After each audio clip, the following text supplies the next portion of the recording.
Ele sofreu de maneira incompreensível no Getsemane e no Calvário, por vocês.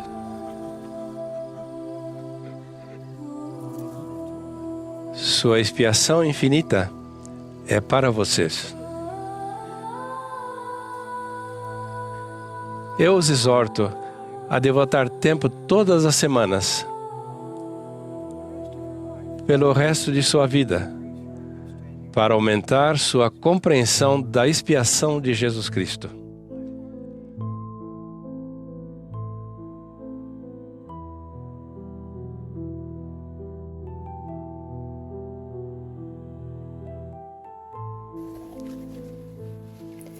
Olá pessoal, estamos aqui para mais uma aula sobre a expiação do Salvador Jesus Cristo.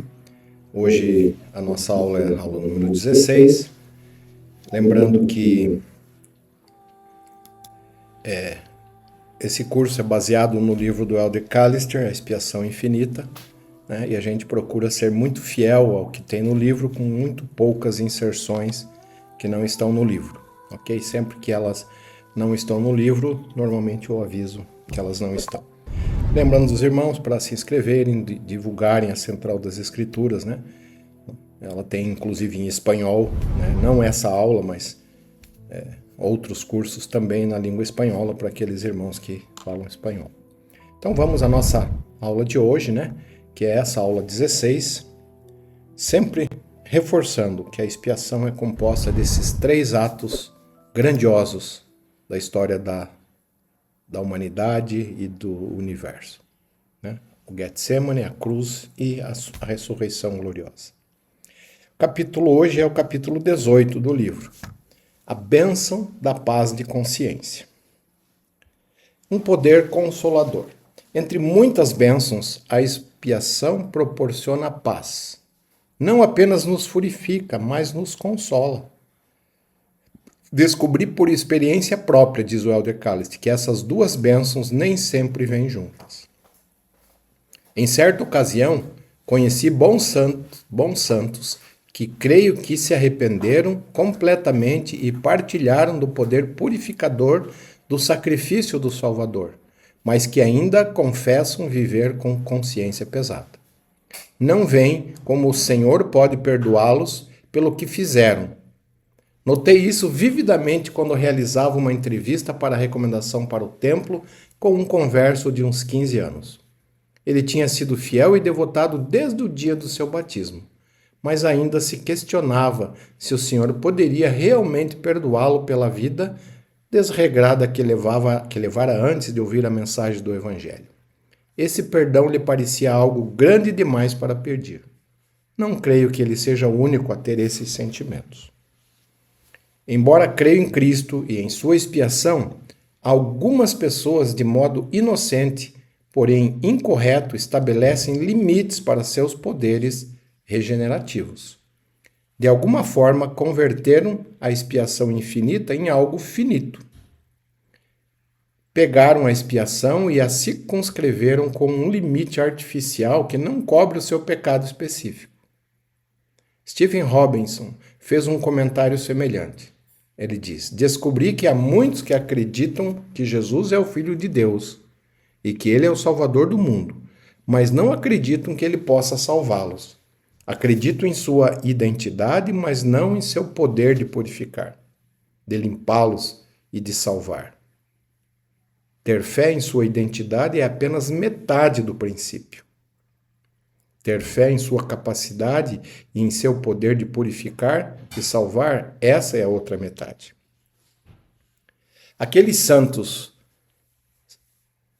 são mais rigorosos com eles mesmos do que o Salvador seria.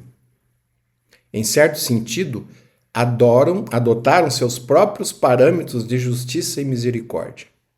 C.S. Lewis deu este conselho. Esse C.S. Lewis é aquele que escreveu, era um ateu que se converteu ao cristianismo e escreveu as Crônicas de Nárnia e muitos outros livros a respeito do Salvador também. Acho que se Deus nos perdoa, diz ele, né? Acho que se Deus nos perdoa, então precisamos perdoar-nos. Caso contrário, seria como se estivéssemos nos colocando num tribunal mais elevado que ele.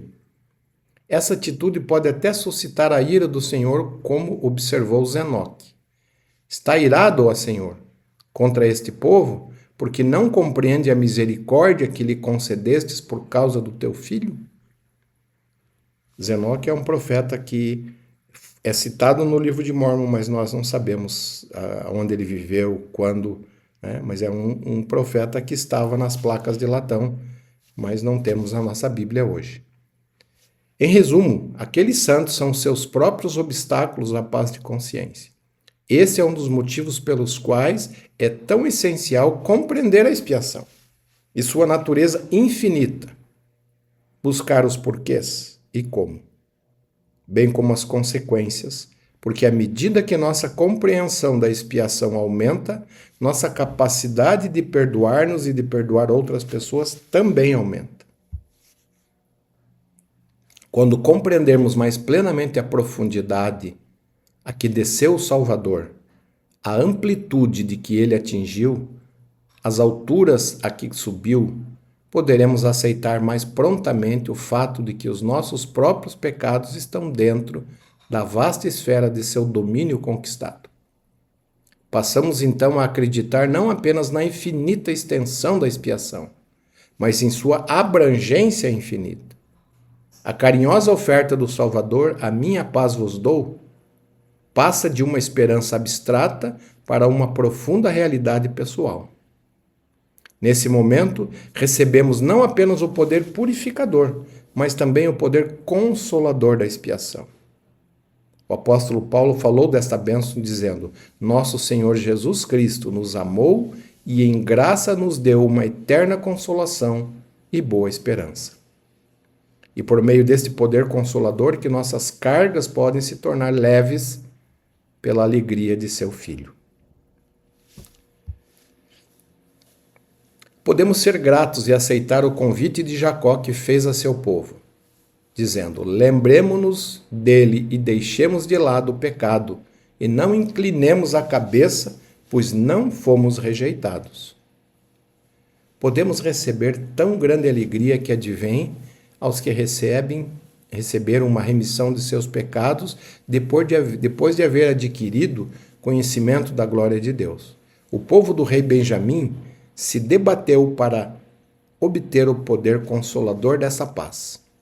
A Escritura diz: eles haviam visto a si mesmos em seu estado carnal e consideravam menos ainda que o pó da terra. A uma só voz suplicaram: ó, tende misericórdia e aplicai o sangue expiatório de Cristo para que recebamos o perdão de nossos pecados. Então veio a resposta divina. O Espírito do Senhor desceu sobre eles e encheram-se de alegria, havendo recebido a remissão de seus pecados e tendo paz de consciência por causa da profunda fé que tinham em Jesus Cristo. A expiação não apenas os purificou, mas também os consolou. Nefe e Leí, os filhos de Lamã, foram lançados na prisão por seu trabalho missionário entre os lamanitas. Passaram muitos dias sem comida, e então chegou o fatídico dia em que seus captores voltaram para matá-los. Mas nessa ocasião o Senhor não mais reteria sua mão. Nefe e Leí foram envoltos como que por fogo. Seus agressores foram cobertos por uma nuvem de escuridão, e apoderou-se deles um grande terror. Uma voz mansa e delicada penetrou-lhes o fundo da alma. 3 vezes ela veio. A mensagem era clara: arrependei-vos, arrependei-vos. A terra tremeu, a prisão foi sacudida, e a nuvem de escuridão os cobriu com inexorável firmeza. Ela não se dissipou. Aquela nuvem de escuridão era uma manifestação física da nuvem espiritual que obscurecia a alma impenitente deles. Era como se sua condição espiritual, aparentemente invisível para os olhos mortais, por tantos anos, estivesse então se espalhando na dura realidade por meio de símbolos físicos. Por fim, os lamanitas não puderam mais suportar, clamaram a Deus: o que faremos para que esta nuvem de escuridão que nos cobre seja removida? Ela simbolizava tudo que era deprimente e debilitador na vida deles.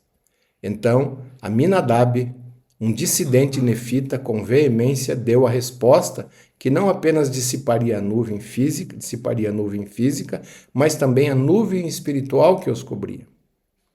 Deveis arrepender-vos e clamar a vós até que tenhais fé em Cristo. E quando fizerdes isso, a nuvem de escuridão que vos cobre será removida. Não importa o momento ou o local. A solução para o impenitente é sempre a mesma. Arrepender-se e ter fé em Cristo. O mesmo se aplica àqueles lamanitas. Se aplicava, àqueles lamanitas que não podiam fugir. Em resposta à crise iminente, clamaram a Deus até que a nuvem se dispersou. Foram então envolvidos, sim, cada alma por um pilar de fogo, e encheram-se daquela alegria que é inexplicável e gloriosa. Então soaram essas reconfortantes palavras de consolo: paz, paz seja convosco em virtude da vossa fé em meu bem-amado. O que aconteceu naquela ocasião lembrava a experiência de Alma, o filho. Ele também se debateu até obter paz de consciência. Estava no mais profundo desespero, de modo bem explícito descreveu sua condição. Diz ele: estava para ser lançado fora, achava-me no mais escuro abismo, minha alma estava atormentada com um suplício eterno. Somente então, quando pensou em Jesus Cristo e na sua expiação, foi que ele recebeu a paz pela qual tão desesperadamente ansiava. E aconteceu que quando estava assim, sendo assim tormentado, enquanto estava perturbado pela lembrança de tantos pecados, eis que lembrei também de ter ouvido meu pai profetizar ao povo sobre a vinda de um Jesus Cristo, um Filho de Deus, para expiar os pecados do mundo. E aí ele diz: ora, tendo fixado a mente nesse pensamento, clamei em meu coração: ó Jesus, tu que és Filho de Deus, tem misericórdia de mim. Então eis que quando pensei isto, já não lembrei de minhas dores. Sim, já não fui atormentado pela lembrança de meus pecados. E que alegria, que luz maravilhosa contemplei. Sim, minha alma encheu-se de tanta alegria quanto havia sido a minha dor. Está lá registrado no livro de Alma. Na época do livro de Mórmon, assim como na nossa época, para se abster de consciência é a mesma. Para se obter paz de consciência é a mesma. Compreender e partilhar a expiação de Jesus Cristo. Essa foi a solução que funcionou para os lamanitas em mais de uma ocasião. Nos dias dos antinefileitas, seu rei percebeu que eles tinham sido os mais perdidos de todos os homens. Depois eles se arrependeram. O rei reconheceu que havia sido perdoado, mas agradeceu a Deus além disso, por ter-lhes aliviado o coração da culpa pelos méritos de seu filho. Enos ouviu a voz divina dizer: perdoados são os teus pecados. E então regozijou-se com o maravilhoso milagre que se seguiu. Portanto, minha culpa foi apagada. Há tristezas enraizadas no coração de muitos em nossos dias, e o mundo ainda procura em vão o antídoto. Muitos procuram soluções por meio de conselhos do mundo, dinheiro e fama, mas sem resultados. O Senhor claramente declarou a futilidade das soluções do mundo. No mundo tereis aflições, diz ele. Não conhecem o caminho da paz. A paz não se encontra em homem algum. Ela vem somente por meio do Salvador. As Escrituras descrevem especificamente as terríveis consequências das soluções do mundo. A alma do homem é atormentada pela consciência da própria culpa, até tendo cauterizada a própria consciência. A Escritura diz: as exigências da divina justiça despertam-lhe a alma imortal para um vivo sentimento de sua própria culpa. Enche-lhe o peito de culpa e dor e angústia, como um fogo inextinguível cuja chama se eleva para todo sempre.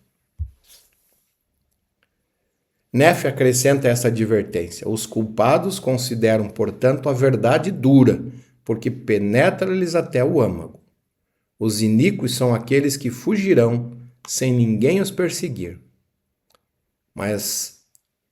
e que andam lamentando todo dia.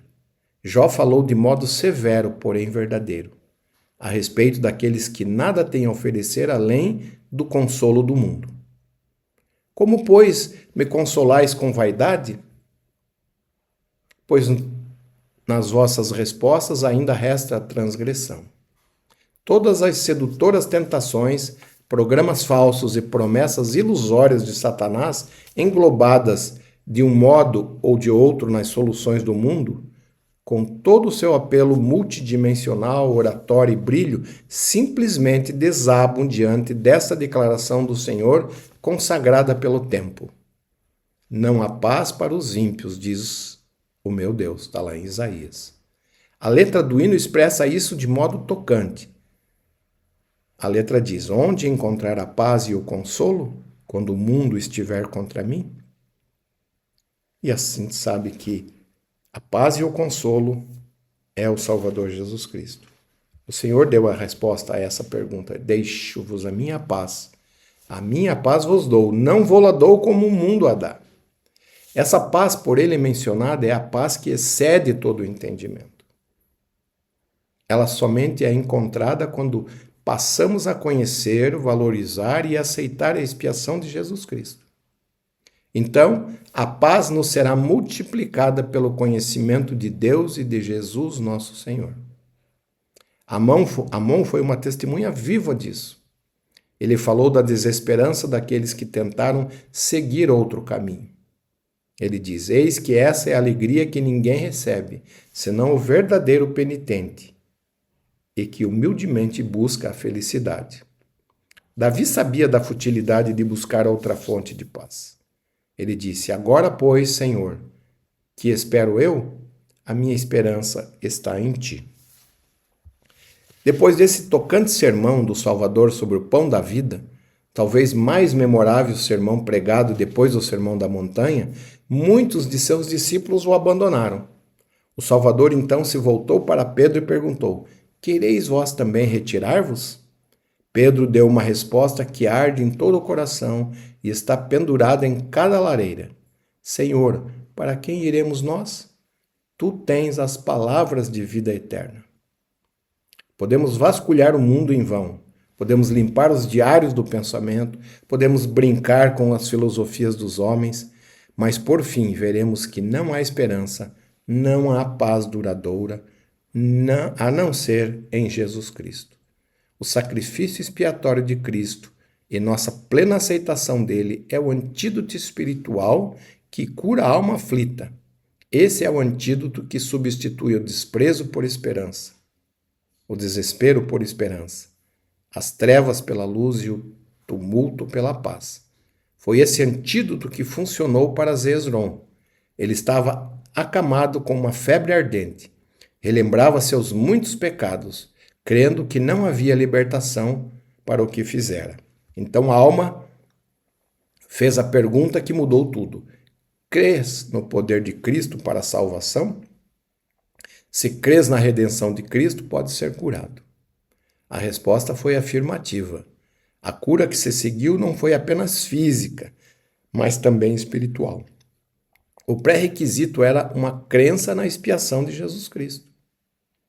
Jacó convidou seu povo a ouvir a agradável palavra de Deus, sim, a palavra que cura a alma ferida. Esse convite foi novamente feito pelo Salvador durante seu ministério mortal. Salvador convida: vinde a mim todos que estáis cansados e oprimidos, e eu vos aliviarei.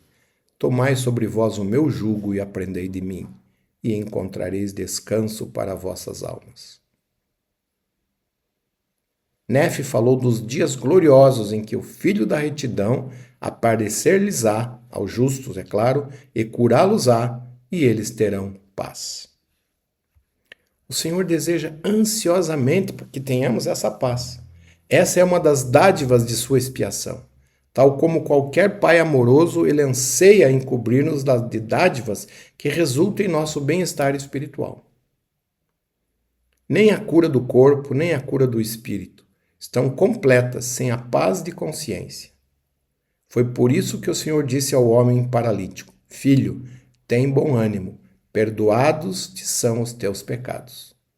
Palavras de consolo semelhantes foram proferidas para o profeta Joseph Smith e Oliver Cowdery no tempo de Kirtland. Primeiro veio a purificação. O Senhor disse: Estais limpos diante de mim. Depois veio a certeza consoladora de que tudo estava bem. Portanto, erguei a cabeça e regozijai-vos. Em cada caso, o Senhor colocou uma pedra de cumieira em suas curas. A paz de consciência. Na última ceia, ele deixou tudo na devida perspectiva. Tenho-vos dito isso, para que em mim tenhas paz. No mundo tereis aflições, mas tende bom ânimo, eu venci o mundo. Maravilha-nos que nessa ocasião o Senhor pudesse convidá-los a ter bom ânimo, quando aparentemente somente nuvens escuras assolavam adiante. O Getsemane era iminente, a traição de Judas estava a caminho, a negação de Pedro estava por vir, haveria a zombaria de um pseudo-julgamento, o terrível brado daqueles que ele havia vindo salvar: crucifica-o, crucifica-o. E por fim o próprio Calvário. Tudo isso estava por vir, mas ele conseguia dizer: tende bom ânimo. Por quê? Porque ele venceria o mundo. Ele desceria abaixo de todas as coisas. Ele tornaria possível para cada pessoa de todas as eras vencer todos os obstáculos, todas as fraquezas e todos os pecados e todos os sentimentos de culpa. Graças ao sacrifício do Salvador, a experiência de alma pode ser revivida por todos nós, individualmente. Roguei por misericórdia ao Senhor Jesus Cristo e achei paz para a minha alma. Essas são as escrituras do capítulo 18, é um capítulo não muito comprido, e como ainda temos um tempo nessa aula, nós vamos para o capítulo 19, né? As bênçãos do socorro. Deixa eu só voltar um pouquinho aqui, se alguém quiser pegar as escrituras e também as referências. Então vamos lá para o capítulo 19. As bênçãos do socorro, o sublime consolador. Uma das bênçãos da expiação é a que podemos receber os poderes de socorro do Salvador. Isaías falou muitas vezes da influência do Senhor para consolar e curar. Ele testificou que o Salvador era a fortaleza do necessitado na sua angústia, refúgio contra a tempestade e sombra contra o calor. Aos que sofriam, Isaías declarou que o Senhor tinha poder de consolar todos os tristes, enxugar as lágrimas de todos os rostos, vivificar o espírito dos abatidos e restaurar os contritos de coração. Tão amplo era seu poder de socorrer que ele podia dar-nos glória em vez de cinza, óleo de gozo em vez de tristeza, vestes de louvor em vez de espírito angustiado. Que esperança florescente nessas promessas!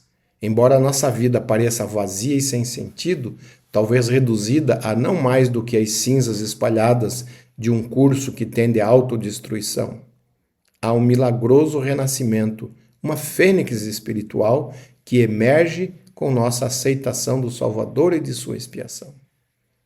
Seu Espírito cura, refina, consola, dá nova vida a nosso coração sem esperança. Tem o poder de transformar tudo que é feio, mau e imprestável na vida em algo supremo e glorioso esplendor. Ele tem o poder de converter as cinzas da mortalidade nas belezas da eternidade. Tão abrangente é o bálsamo de cura do Salvador que Isaías prometeu: fugirão a tristeza e o gemido.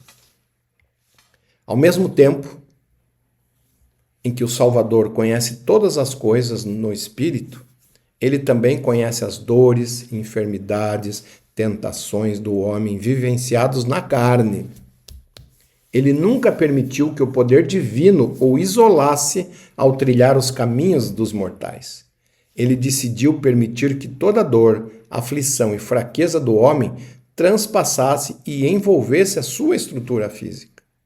Paulo observou que ele se tornou em tudo semelhante aos irmãos para ser misericordioso e fiel sumo sacerdote.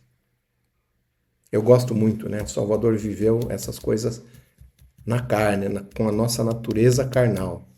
O fogo do lavandeiro da experiência humana confirmou em sua natureza divina a ternura de coração, a brandura de alma que tornou o Salvador não apenas justo, mas também misericordioso, não apenas onipotente, mas compassivo. O elder Neil M. Maxwell deu esta explicação sobre a relação existente entre a expiação e os poderes de socorro do Salvador. Sua empatia e capacidade de socorrer-nos em nossas próprias enfermidades, tentações ou pecados foram demonstradas e aperfeiçoadas no processo da grande expiação. Ele também disse: a maravilhosa expiação trouxe não apenas a imortalidade, mas também a perfeição final da capacidade que Jesus tinha de ter empatia e de ajudar. O Salvador é um Deus cujos milagres são motivados por compaixão. Um Deus que se tornou amigo dos mortais. Um Deus que chorou com o sofrimento humano. Um Deus que viveu próximo de nós, não distanciando de seus companheiros mortais. Nosso Senhor é um Deus pessoal, amoroso e carinhoso, que é nosso amigo, nosso irmão, nosso advogado e nosso Salvador. Que misericórdia e paixão lhe enchem a alma. Isaías resumiu muito bem. Exultai, ó céus, e alegra-te, ó terra, porque o Senhor consolou o seu povo e dos seus aflitos se compadecerá. O Salvador não é um observador que fica no alto de uma torre de marfim. Não é um capitão que fica atrás da linha de frente. Ele não é um espectador. Não é. Não é sumo sacerdote que não possa compadecer-se de nossas fraquezas, porém um que, como nós, em tudo foi tentado, mas sem pecado. Paulo ainda explica, porque naquilo que ele mesmo, sendo tentado, padeceu, pode socorrer aos que são tentados. O Salvador foi um principiante, um jogador que não apenas compreendia, o Salvador foi um participante, um jogador que não apenas compreendia nossa provação intelectualmente, mas que sentiu nossas feridas porque elas se tornaram as dele. Ele vivenciou tudo por experiência própria, nas trincheiras. Ele sabia, segundo a carne, como socorrer o seu povo de acordo com suas enfermidades. Ele podia consolar com empatia, não apenas com dó, todos os abatidos. Foi por isso que Pedro convidou cada santo a lançar sobre ele toda a vossa ansiedade, porque ele tem cuidado de vós. Ele foi realmente o que o presidente Ezra Taft Benson chamou de sublime consolador.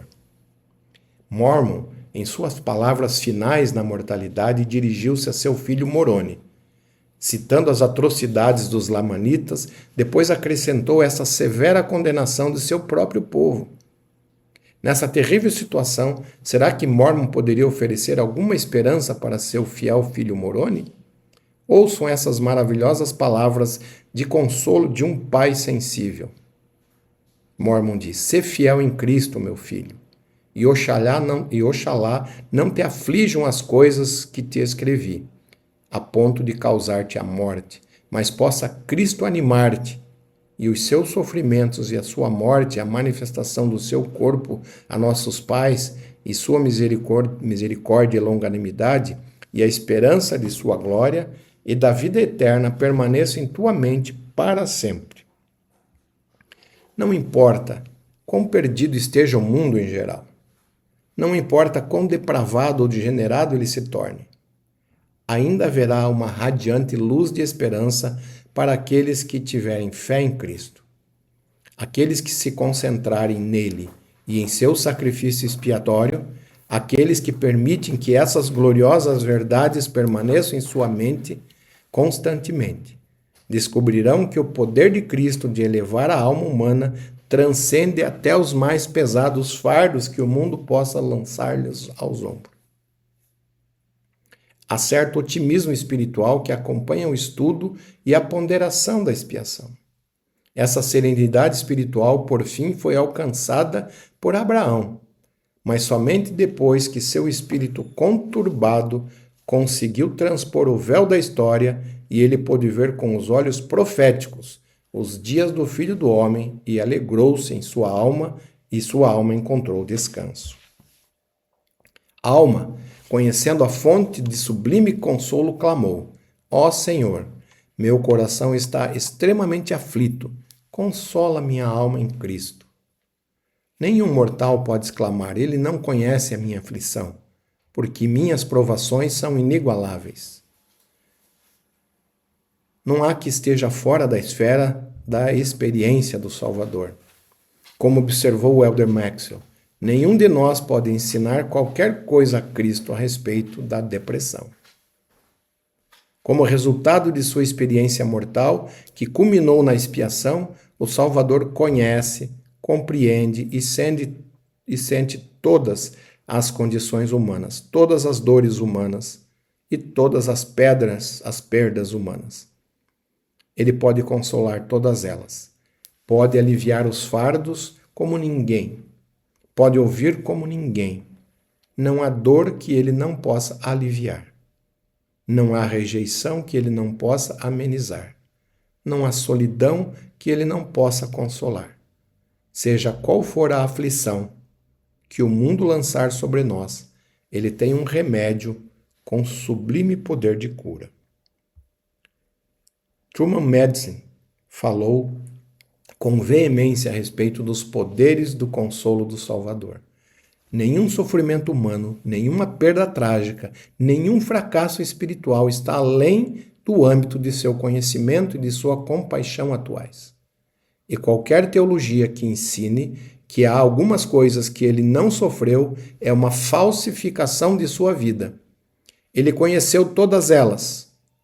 Por quê? Para que possa socorrer, ou seja, consolar e curar este povo. Ele conhecia a plena natureza da árdua jornada humana. As necessidades do homem, por mais onerosas ou múltiplas que sejam, jamais estarão fora do alcance do poder de socorro de Deus. Isso faz parte do milagre de sua redenção. Ele está sempre ao nosso lado. Nunca nos diz para não voltarmos para casa. Nunca carece de preocupação, ansiosa. Nunca necessita de remédio. O amor e a compaixão do Salvador sempre vão englobar todas as necessidades reais e imagináveis do homem. Regozijamo-nos em seu glorioso convite e em sua promessa. Vinde a mim, todos os que estão cansados e oprimidos, e eu vos aliviarei. Isso também faz parte do poder e da bênção da expiação. Socorrer os necessitados. Essa era a essência da mensagem de alma para os oramitas. Ele lhes ensinou a expiação, instando-os a plantar essa palavra no coração. Depois concluiu dizendo: E permita a Deus que as vossas cargas sejam leves, pela alegria em seu Filho. Quanto mais fácil é seguir e amar esse líder que sentiu tudo o que sentimos e mais, que não apenas tem dó, mas que tem empatia por nossa causa, mesmo que o Salvador tenha conhecido todas as coisas no Espírito, até os labores da carne, o fato de ele ter tomado sobre si um corpo de carne e ossos e depois sofrido as indignidades do homem, aumenta tanto o nosso afeto por ele quanto nossa capacidade de identificar-nos com ele. É esse líder ferido que nos socorre as feridas. Quero repetir. Quanto mais fácil é seguir e amar esse líder que sentiu tudo o que sentimos e mais, que não apenas tem dó, mas que tem empatia por nossa causa. Mesmo que o Salvador tenha conhecido todas as coisas no Espírito, até os labores da carne, o fato de ele ter tomado sobre si um corpo de carne e ossos e depois sofrido as indignidades do homem, aumenta tanto nosso afeto por ele, quanto nossa capacidade de identificarmos com ele. Grandiosa é a expiação de Cristo que nos proporciona tudo isso. E aqui estão as escrituras desse capítulo 19 e também as referências do capítulo. E aqui encerramos então esta aula, deixando todas essas bênçãos maravilhosas proporcionadas pela expiação e gratidão pelo trabalho do Elder Callister em escrever esse livro, né? E continuaremos semana que vem com mais uma aula e deixamos essa aula hoje em nome de Jesus Cristo. Amém.